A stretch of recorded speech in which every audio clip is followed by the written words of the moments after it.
And welcome back to Sunday Square Off. Arizona has a chance to make history this year. The century-old quest for an equal rights amendment in the U.S. Constitution could reach the mountaintop if Arizona's legislature ratifies the amendment.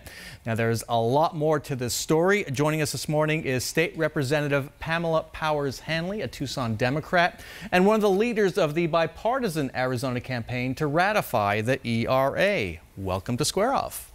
Thanks for inviting me. Before we get started, I want to give viewers a brief history of the ERA because it's been a while since it's been in the news. So here's what the Equal Rights Amendment says. Quote, equality of rights under the law shall not be denied or abridged by the United States or by any state on account of sex.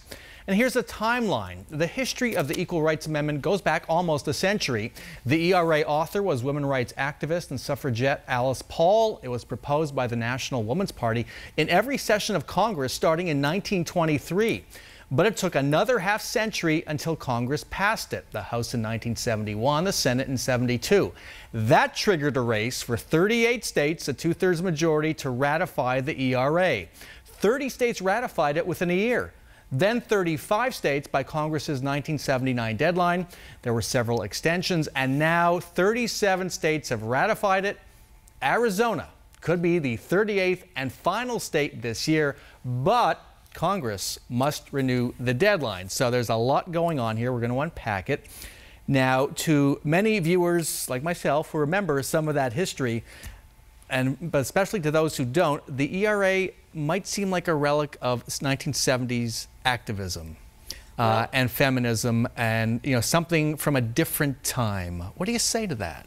Well, I say that the ERA is still relevant today. And, for the record, I was at Ohio State in 1972, and so I was there and in the fight from the beginning, or at least from this second 50 years of the struggle.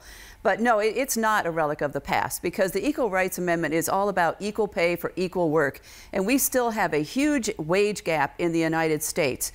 For example, in the state of Arizona, the wage gap is so big that women in Arizona wouldn't get equal pay for equal work at the snail's pace that we're progressing for another 29 years. So that means my granddaughter, who was born in 2018, won't get equal pay for equal work until she's 30 years old.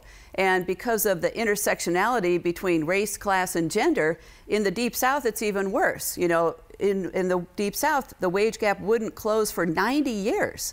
And so this is an economic development issue, in my opinion. So is that what it has become? Because the courts have done so much, same-sex marriage, abortion rights, in so many areas to benefit women. Look at the story of Ruth Bader Ginsburg that's being told today. Yes. And what she did. So, frankly, I was wondering what's left. Yeah, what's left is equal pay for equal work. And that is something that it hits women at all wage ranges. For example, I work for the American Journal of Medicine, and we published an article a few years ago that said even women who run academic medical centers are being paid 75% of what men are paid. And so it hurts women at all levels, and it particularly hurts women of color. For example, white women make about 75 cents on the dollar compared to men. Black women, 65 cents on the dollar. Latinas, 55 cents.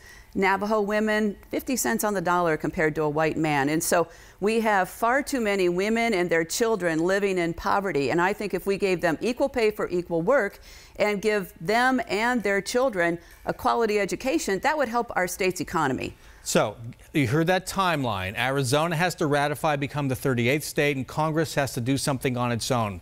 Tell us what needs to happen by the end of this session in April for at least Arizona to pass this. Well, there are three women in the Arizona legislature who have ERA bills. Senator Michelle Ugenti-Rita, Senator Victoria Steele, and myself in the House. And so we are asking the Speaker Bowers and President Fan to hear the ERA in committee. That's something we haven't gotten really since 1972 when Sandra Day O'Connor got the ERA passed in the Senate. And so we have had stumbling blocks with the men who are controlling powerful committees. For example, John Kavanaugh and Eddie Farnsworth have refused to hear it. historically. In past years. In So past now years. it's up to Speaker Bowers and Karen Fann. We would like those two to make a commitment to the women of Arizona to hear it in committee and let us vote. What have they told you so far? Well, so far we're not getting a lot of cooperation, but we are hopeful, you know, and I think that if Speaker Bowers wants us all to hold hands and sing Kumbaya, that he will encourage his committee chairs to hear more Democratic bills, including the ERA. What's the deadline for that to happen? How much time is? Well, we have the whole session. Yeah, those you could bring it back at some point. Yeah. And so, you know, we haven't passed through the whole, we haven't gone to crossover week yet, you know, and so we have a few weeks. I'm gaining signatures. Michelle Ugenti-Rita and I and Victoria Steele, we're all trying to get Republican and Democrats to sign it. All right. So far I have one Republican signature, and hopefully she has more. All right, well, Arizona could make history, and we're just about the only state left that could do that. Yes, exactly. It was passed in the Virginia Senate, but failed in the House, and so it's up to Arizona. Pamela Powers-Hanley, thanks so much for joining us. Thank you. When we come back, plans for dealing with the Hacienda healthcare scandal, plus our bill of the week, school vouchers for victims. Stay with us.